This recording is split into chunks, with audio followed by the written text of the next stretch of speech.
कुंडली टीवी के सभी दर्शकों को मेरा यानी गुरमीत बेदी का नमस्कार।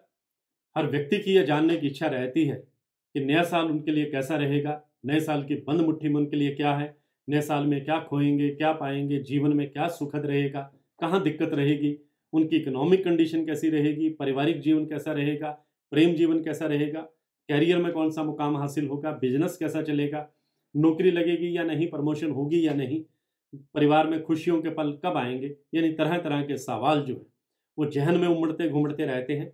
ज्योतिष शास्त्र में कई तरह से राशिफल तैयार किया जाता है। एक तो 12 राशियों के हिसाब से ग्रह गोचर की स्थिति को देखते हुए वार्षिक भविष्यफल ज्योतिषी तैयार करते हैं, और एक तरीका अंक ज्योतिष का होता है जो व्यक्ति की जन्म तिथि के हिसाब से तैयार किया जाता है। ये लोग टैरो कार्ड के जरिए भी वार्षिक, मासिक, साप्ताहिक और दैनिक भविष्यफल बताते हैं।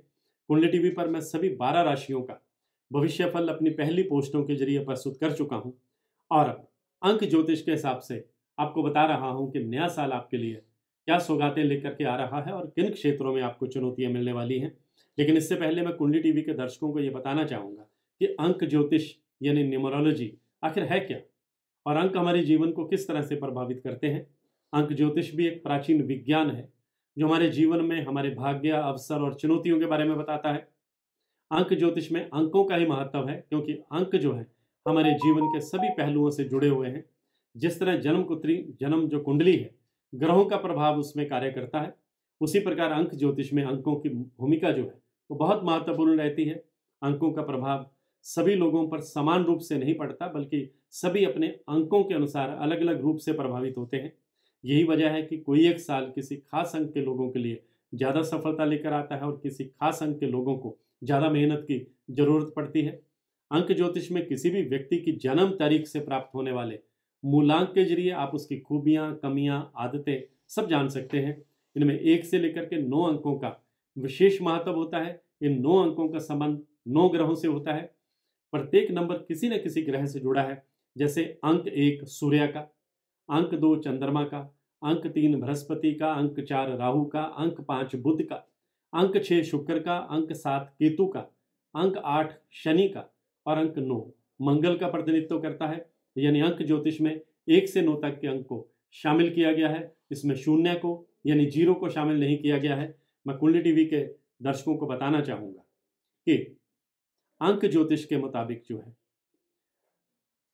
किसी व्यक्ति की जो जन्म तिथि है उसको जोड़ करके उसका मूलांक तैयार होता है। जैसे किसी व्यक्ति का जन्म जो है वो 20 दिसंबर को हुआ है तो उसका मूलांक 2 होता है, और अगर किसी व्यक्ति की पूरी डेट ऑफ बर्थ 2 नवंबर 1965 है तो इन सबको जोड़ने से टोटल 25 का अंक बनता है, और 25 का जोड़ 7 बनता है, तो ये भाग्यांक होता है 7।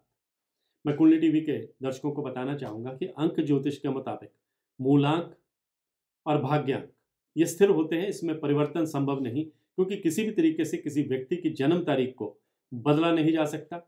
आज की इस पोस्ट में मैं कुंडली टीवी के दर्शकों को बताऊंगा कि जिन लोगों का जन्म किसी भी महीने की 7 तारीख को, 16 तारीख को और 25 तारीख को होता है तो उनका मूलांक 7 बनता है, और मूलांक 7 के जो स्वामी है वो केतु ग्रह हैं।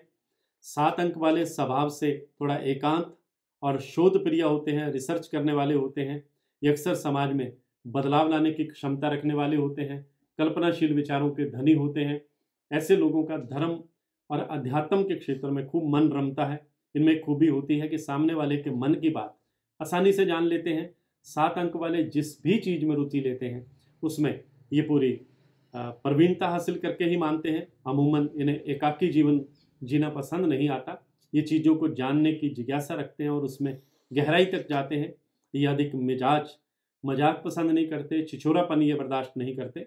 मूलांक 7 वाले जो हैं वो कल्पना शक्ति और अपनी अभिव्यक्ति की क्षमता के कारण अच्छे कवि होते हैं, लेखक होते हैं, और दार्शनिक के रूप में ये अधिक सफल रहते हैं। इसके अलावा डॉक्टर, अध्यापक, जज, सरकारी अधिकारी, ज्योतिषी आदि के कार्य में भी ये काफ़ी पारंगत देखे गए हैं।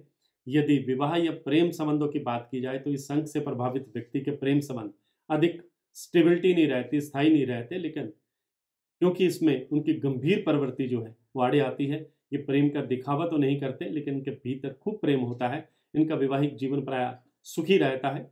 जहाँ तक वर्ष 2022 का सवाल है तो 7 अंक वालों के लिए ये जो साल है ये भ्रमण के मौके के साथ साथ आपकी पर्सनैलिटी में निखार लाने का आप प्रयास करेंगे। ऐसे लोग आध्यात्मिक खोज में आप रुचि लेंगे और ये साल आपको मौज मस्ती के कई मौके भी देगा। आपके लिए आर्थिक स्थिति मजबूत होगी, कई सोर्सेज से आपके लिए इनकम आएगी, धर्म के प्रति भी आपका झुकाव होगा और धार्मिक स्थलों की आप यात्राएं भी करेंगे। अंक 7 के लिए वर्ष 2022 जो है वो आपके कार्य क्षेत्र में नए रास्ते खोल रहा है और अगर आप नया व्यापार शुरू करना चाहते हैं तो इसके लिए ये साल आपके लिए काफ़ी मुफीद रहने वाला है। आप अपने व्यापार में धन का निवेश करेंगे और ये साल आपको नए अवसर प्रदान करेगा। विदेशी कॉन्टैक्ट्स आपको ऑर्डर प्रदान करेंगे और आपकी मेहनत से आप सफलताओं की ऊंचाई हासिल करेंगे। आपको अपने मान सम्मान की बहुत चिंता रहती है और ये साल आपको खूब मान सम्मान दिलाने वाला है। जो नई नौकरी की तलाश कर रहे हैं या नौकरी बदलना चाहते हैं उन्हें मनचाही नौकरी मिलेगी। जुलाई के बाद आपके साथ काम करने वाले कर्मचारी थोड़ा सा आपको डैमेज करने की या बॉस की नज़रों में गिराने की कोशिश करेंगे। आपको थोड़ा सतर्क रहना होगा। साल के अंत में आप अपने कार्य को लेकर के बहुत एनर्जेटिक रहेंगे और बहुत एक्टिव रहेंगे। विवाहित लोग अपने दाम्पत्य जीवन को लेकर के इस साल काफ़ी सक्रिय रहेंगे। कई बार कठिन परिस्थितियां भी आएंगी जब आपके जीवन साथी के साथ थोड़ा विचारों में डिफरेंस हो जाएगा, लेकिन आप हर चुनौती का डट कर सामना करेंगे और जीवन साथी का भी आप पूरा ख्याल रखेंगे। ये साल जीवन साथी को स्वास्थ्य कष्ट के मामले में थोड़ा सचेत रहने का है और आपको उनकी सेहत का ख्याल रखना होगा।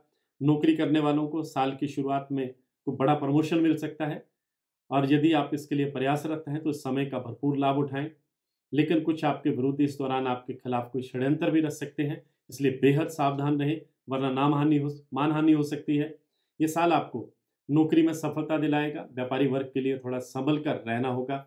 सरकारी क्षेत्र से संबंधित कोई परेशानी सामने आ सकती है। अपना टैक्स जो है वो समय पर चुकाएं और कोई भी ऐसा काम ना करें जो प्रशासन को आपके विरुद्ध जाना पड़े। विवाहित लोगों के लिए ये साल थोड़ी परेशानियों के साथ साथ सफलता देने वाला भी है। विद्यार्थियों के लिए ये साल पढ़ाई के साथ साथ कई रास्ते खोलेगा जो आपको कामयाबी की ओर ले जाएगा। अपने इष्ट देवता का स्मरण करते रहें। स्वास्थ्य के मोर्चे पर यह साल थोड़ा कमजोर रहने वाला है, इसलिए आपको अपने स्वास्थ्य का पूरा ख्याल रखना होगा। जरा सी भी लापरवाही ना बरतें वरना आपको थोड़ा नुकसानदेह साबित हो सकती है। विशेष रूप से साल की शुरुआत थोड़ी कठिन रहेगी। मई जून के महीने से आपको आराम मिलेगा और समस्याओं में कमी आएगी। सितंबर से अक्टूबर तक के बीच कुछ समस्याएं फिर से आ सकती हैं। उसके बाद का समय जो है वो कंपैरेटिवली अच्छा रहेगा। आर्थिक तौर पर वर्ष की शुरुआत से खर्चों का दौर लगा रहेगा, लेकिन उसी के साथ आपकी अच्छी आमदनी भी होगी। आप एक से अधिक माध्यमों से धन प्राप्ति करेंगे और आपकी आर्थिक स्थिति जो है वो मजबूत होती जाएगी। तो आज की पोस्ट में बस इतना ही। मैं गुरमीत बेदी।